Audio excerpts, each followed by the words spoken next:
Hey, welcome to another episode of Keeping You Safe. Sean, you have a lot of involvement with different individuals throughout the community.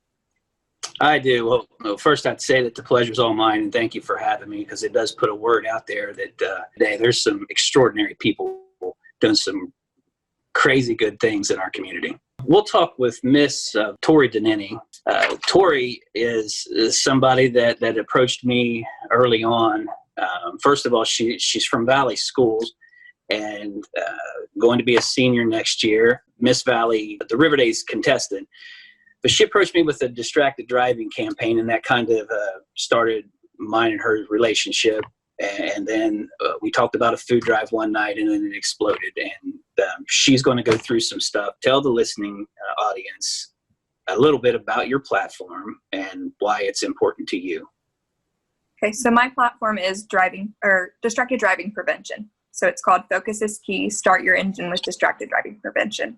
It's all about educating the community about the importance of focusing while you're on the road instead of looking at your phone to text somebody back or maybe eating your fries that you just got from McDonald's.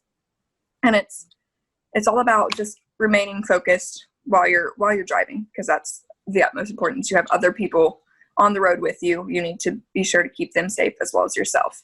And that's really important to me because my mother got in an accident back in December of 2019.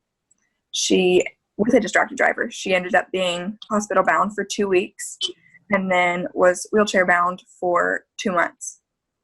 And although she walked away from the accident and survived, not everybody will.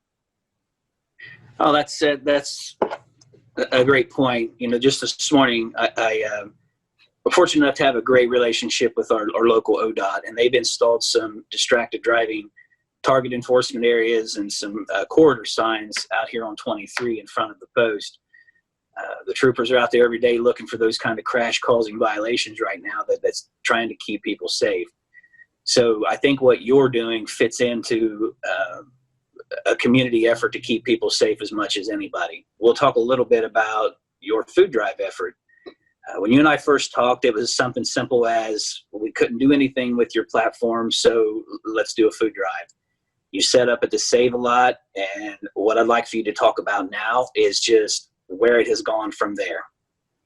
Well, now we're grossing over 11,000 cans, and we're towards the end of all of the River Days contestants holding their drive. So the total for the cans is 11,094, and we have $1,747.40 that has come in from all of those food drives combined, not counting the $10,000 supplied by the Counseling Center to fund Stephen Hunter power packs, as well as another $10,000 from an anonymous donor. So it's just expanded and kind of allowed our community to support one another during this time.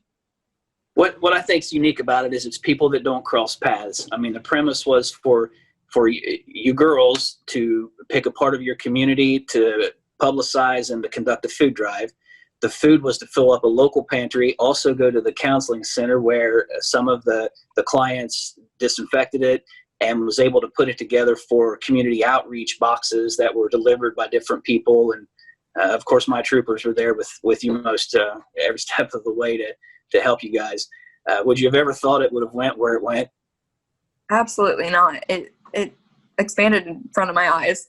I was shocked at how insane it's gone and how many communities it's reached.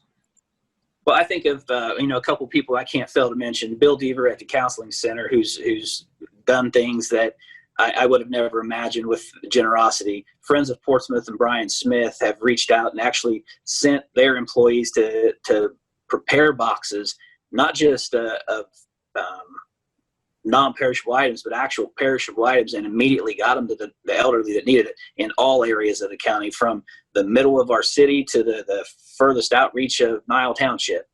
Incredible. And sometimes you girls didn't see all of that was happening, but you were the front lines of it, and it was amazing the way that it was taking place. What do you know about the Stephen Hunter Project? Are you able to explain a little bit about that? The power packs? I understand that the Counseling Center, through our efforts of putting on those food drives that they wanted to give $10,000 to put them together to supply for those kids in our area that don't typically get food and that need that food supplied to them. Yeah, as sad as it is, some of our children, some of our youth, they only eat at school. And when you take a pandemic and enter it in, they don't go to school anymore, so they're not eating in the Stephen Hunter Foundation with their power packs and money supplied from the counseling center, from Friends of Portsmouth, anonymous donors, the money that you girls were collecting. It's kept everybody fed. Pretty remarkable. Is there anything else that you want to put out there right now? I just want to say thank you to everybody that supported those food drives. Without the State Highway Patrol and Friends of Portsmouth, as well as the Counseling Center and the Wellness Center, none of this would have been possible. Very well. Thank you, Tori.